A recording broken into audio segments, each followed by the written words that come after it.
اعوذ باللہ من الشیطان الرجیم بسم اللہ الرحمن الرحیم یا ایہا الذین آمنوا اذا نکحتم المؤمنات ثم طلقتموہن من قبل ان تمسوہن فما لکم علیہن من عدۃ تعتدونها فمتعوہن وسرحوہن سراحا جمیلا۔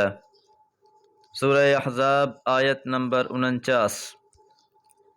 سورہ بقرہ اور سورہ نساء میں نکاح اور طلاق کے احکامات بیان ہو چکے ہیں۔ اگلی آیات میں پھر نکاح کے کچھ احکامات بیان ہونے ہیں۔ تمہیداً یہ مسئلہ بیان کیا گیا ہے، یا ایہا الذین آمنوا، اے لوگو جو ایمان لائے ہو، اذا نکحتم، جب تم نکاح کرو، المؤمنات، مومنہ عورتوں سے، ثم، پھر، طلقتموہن، تم طلاق دے دو انہیں، من قبل، اس سے پہلے، ان تمسوہن، ان کو ہاتھ لگانے سے پہلے، ان کو چھونے سے پہلے، کہ عورت سے نکاح تو کر لیا گیا لیکن رخصتی نہیں ہوئی۔ اب جن کی رخصتی ہو چکی، ان سے ملاپ ہو چکا، ان کو طلاق دینے کا طریقہ بھی بیان کر دیا گیا تھا کہ 3 ماہ میں الگ الگ طلاقیں دی جائیں گی، حق مہر بھی دیا جائے گا، دوران عدت نان نفقے کی ذمہ داری بھی ہوگی، چھوٹے بچے ماں کے ساتھ ہیں، ان کی رزق کی ذمہ داری بھی ہوگی۔ لیکن اب یہاں یہ بات بیان کی جا رہی ہے کہ کسی مومنہ عورت سے نکاح کیا گیا ہو لیکن رخصتی نہ ہوئی ہو اور اس سے پہلے ہی طلاق دے دی گئی ہو، فما لکم، پس نہیں ہے تمہارے لیے، علیہن، ان عورتوں پر، من عدت، کوئی عدت، تو ایسی عورت کے لیے کوئی عدت نہیں ہے، تعتدونہا، جو تم شمار کرتے ہو۔ تو بعض اوقات حالات ایسے ہوتے ہیں، نکاح ہو جاتا ہے لیکن رخصتی سے پہلے ہی طلاق کی نوبت آ جاتی ہے، یا اگر کسی کا بچپن میں نکاح پڑھا دیا جائے تو بلوغت کے وقت عورت کو بھی خیار ہوتا ہے، وہ چاہے تو اس نکاح کو قائم رکھے، چاہے تو اسے ختم کر دے۔ تو ایسی تمام صورتیں کہ جن میں رخصتی نہیں ہوئی، ان میں کوئی عدت نہیں ہے۔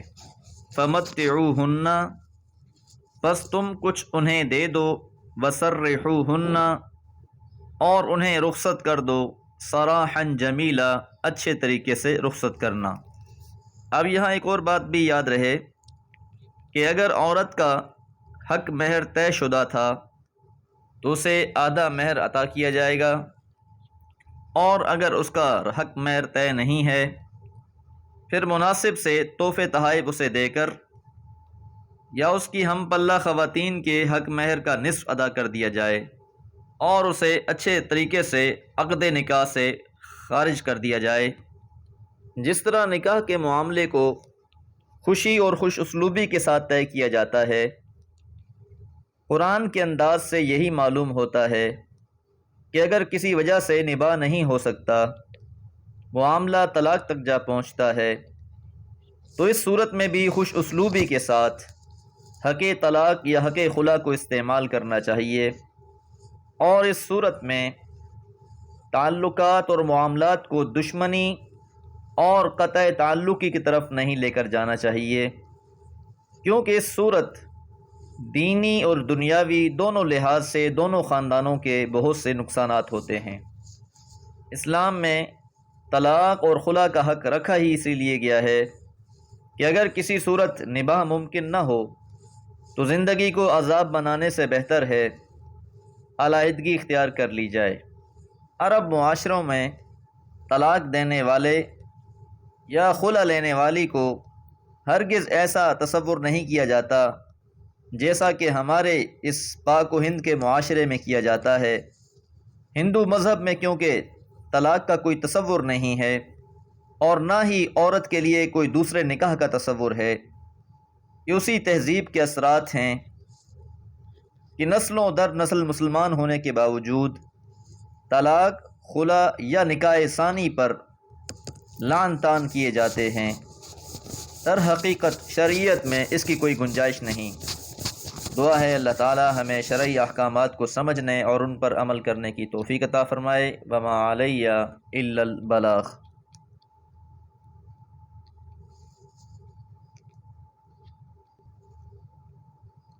اعوذ باللہ من الشیطان الرجیم، بسم اللہ الرحمن الرحیم۔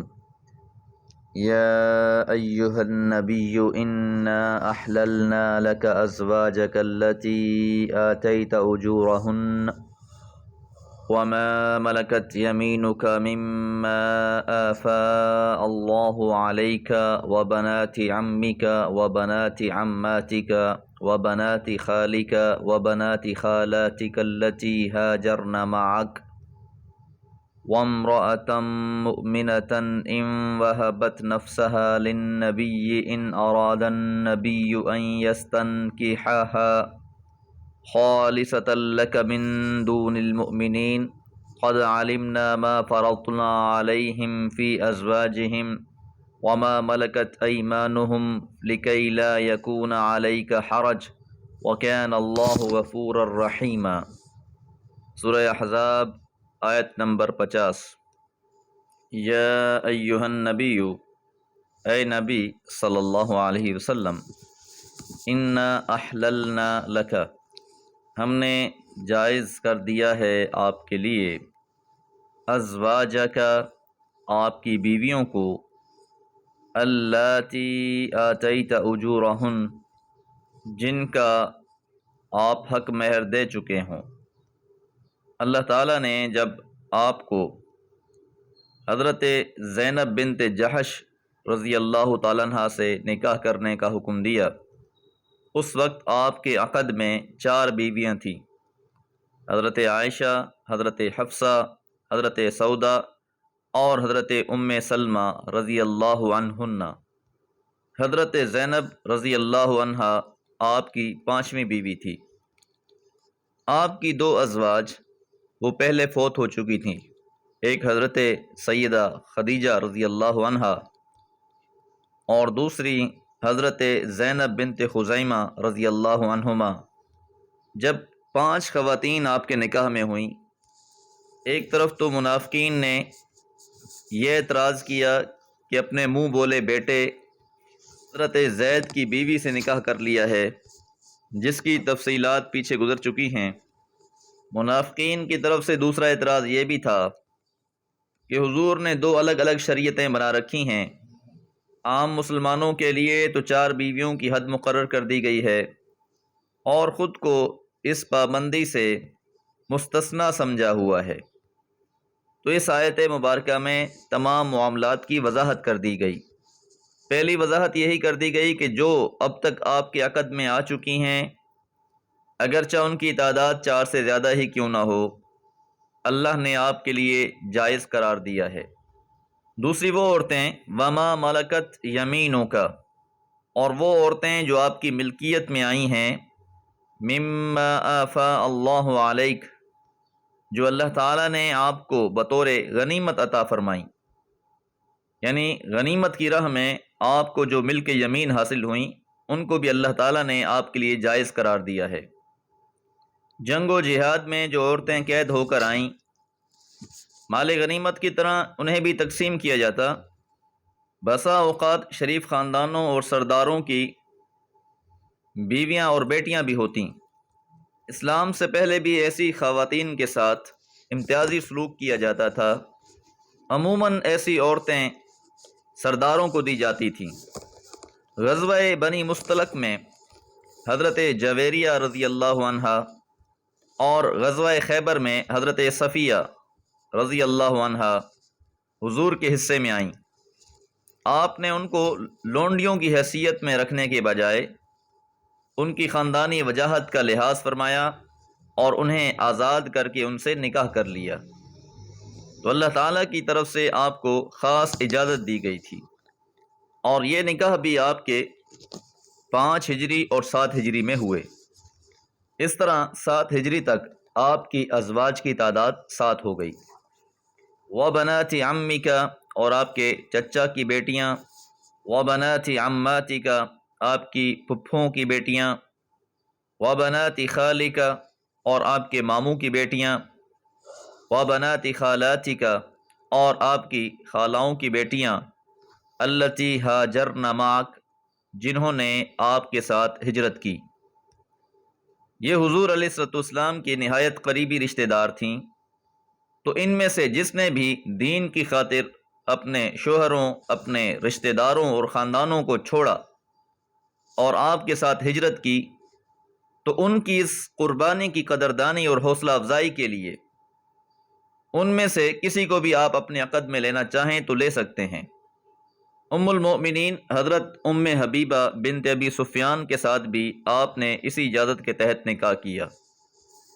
اور چوتھی قسم وامرأۃن، اور ایسی عورت مؤمنۃن جو مومنہ ہو، ان وہبت نفسہا، اگر وہ اپنے آپ کو ہبہ کر دے، للنبی، نبی صلی اللہ علیہ وسلم کے لیے، ان اراد النبی، اگر ارادہ فرمائیں نبی صلی اللہ علیہ وسلم، ان یستنکحھا، کہ نکاح فرما لیں اس سے، کہ اگر کوئی عورت اپنے آپ کو ہبہ کرتی ہے اور حضور علیہ الصلوۃ والسلام اسے قبول فرما لیتے ہیں، ہبہ کرنے کی صورت میں وہ اپنے بعض حقوق سے بھی دستبردار ہو جاتی۔ یہ ایک انتہائی ایثار نفس کی صورت ہے جس کا جذبہ روایات سے معلوم ہوتا ہے کہ محض حضور علیہ الصلوۃ والسلام سے شرف نسب حاصل کرنے کے لیے بھی یہ تمنا رہتی۔ یاد رہے کہ حضور علیہ الصلوۃ والسلام کی گھریلو زندگی فقر اور فاقے کی زندگی تھی۔ ایسی خواتین بھی تھیں کہ جن کو بڑے بڑے امیر سرداروں کی طرف سے نکاح کے پیغامات دیے گئے، انہوں نے اسے ٹھکرا کر اپنے آپ کو ہبہ کر دیں، یہ ان کی قربانی تھی۔ اور ایسا وہی خاتون کر سکتی تھیں جس کے دل میں اللہ اور اس کے رسول کی محبت ہو، جو حضور علیہ الصلوۃ والسلام کی خدمت کی سعادت حاصل کرنے کے لیے اپنی زندگی کا ہر ارمان قربان کر دینے کے لیے تیار ہوں۔ یہ ایک نہایت پاکیزہ اور اعلیٰ جذبہ تھا۔ اسی لیے اللہ تعالیٰ نے آپ کو اجازت دی کہ اگر کوئی مومنہ عورت اپنے آپ کو ہبہ کر دے تو آپ بھی اس کو اپنے نکاح میں لے سکتے ہیں۔ اس ہبہ کا تعلق آپ کے ارادے کے ساتھ مشروط ہے۔ حضور علیہ الصلوۃ والسلام نے صرف حضرت میمونہ رضی اللہ تعالیٰ عنہ کو اپنے عقد میں لیا، ان کے علاوہ بھی بعض خواتین نے اپنے آپ کو ہبہ کرنا چاہا لیکن آپ نے قبول نہ فرمایا۔ حضرت میمونہ سے بھی آپ کا نکاح 7 ہجری کو ہوا اور اس کے بعد آپ نے کوئی نکاح نہ کیا۔ خالصۃ لک، یہ خاص ہے آپ کے لیے، من دون المؤمنین، مومنوں کے سوا، یعنی 4 سے زیادہ بیویوں کی اجازت یہ آپ کے لیے خاص ہے، دوسرے مسلمانوں کو اس کی اجازت نہیں ہے۔ قد علمنا، ہمیں معلوم ہے، ما فرضنا علیہم، جو ہم نے ان پر فرض کر دیا ہے، فی ازواجہم، ان کی بیویوں کے بارے میں، وما ملکت ایمانہم، اور جو ان کی ملکیت میں ہوں، یعنی عام مسلمانوں کے لیے جو اللہ تعالیٰ کے احکامات ہیں وہ اللہ کو خوب پتہ ہیں۔ معاذ اللہ، ایسا ہرگز نہیں ہے کہ اللہ تعالیٰ کو وہ بات بھول گئی ہے اور آپ کو مزید نکاحوں کی اجازت دے دی گئی ہے، بلکہ اس معاملے کو اللہ تعالیٰ نے خاص آپ ہی کے لیے بیان کیا ہے کہ یہ خاص اجازت صرف آپ کے لیے ہے، لِكَيْ لَا يَكُونَ عَلَيْكَ حَرَجٌ، تاکہ آپ پر کوئی تنگی نہ رہے، اعتراض کرنے والوں کا کوئی اعتراض باقی نہ رہے۔ اللہ تعالیٰ کی طرف سے اس میں بہت سی مصلحتیں پنہا تھیں۔ وَكَانَ اللَّهُ غَفُورًا رَحِيمًا، اور اللہ تعالیٰ بخشنے والے اور مہربان ہیں۔ دعا ہے اللہ تعالیٰ ہمیں مقام رسالت کو سمجھ کر آپ سے حقیقی محبت اور آپ کی حقیقی اطاعت نصیب فرمائے۔ وما علیہ الا البلاغ۔